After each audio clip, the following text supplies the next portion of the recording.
Nagbabalik ang PTV Balita ngayon.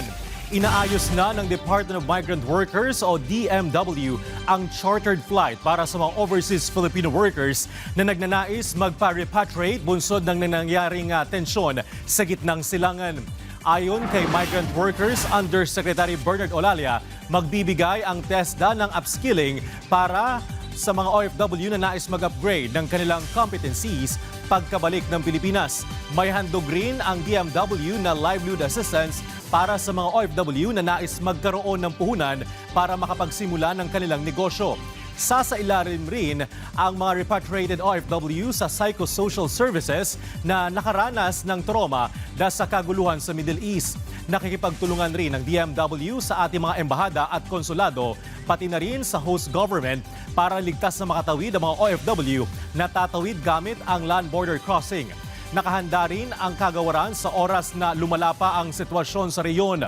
Sa ngayon, naabot sa 7,000 OFWs ang binabantayan ng kagawaran sa Persian Gulf at Strait of Hormuz. Samantala, alamin naman natin ang iba pang balita sa PTV Davao mula kay Jay Lagang. Mayong adlaw, nagsumeter na sa ilang amnesty application ang mga kanhi kapatiran national leaders, mga opisyales o miyembro gikan sa nagkadainlaing lugar sa nasod. Isip kabahin sa pagpaningkamot sa gobyerno nga mapaligon ang nasudnong kalinaw.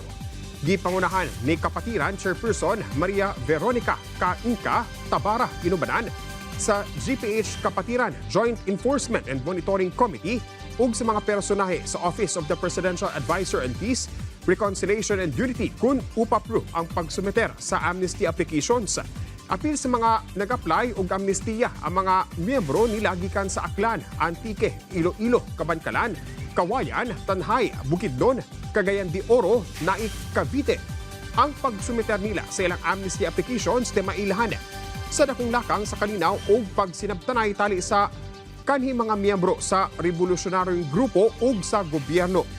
Gikan sa Pebrero hangtod Marso ning tuiga kapin 370 ka mga kanhi miyembro sa kapatiran ang nag-file na og amnesty applications. Nagdunar og lumber ang Community Environment and Natural Resources Office Consenro sa Calamansig, Sultan Kudarata ngadto sa usa ka eskwelahan niadtong Marso 10 ning tuiga. Mukabat sa 42 ka lumber nga ana sa 2,153 board feet ang gitunol sa Nalilidan Elementary School sa Calamansig.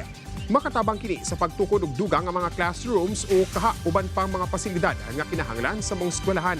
Sumala sa Senro Calamansig, gikan ang mga kahoy sa mga punuan nga gipamutol tungod apektado kini sa Takurong Calamansig 69 kV transmission line project sa National Grid Corporation of the Philippines kun NGCP.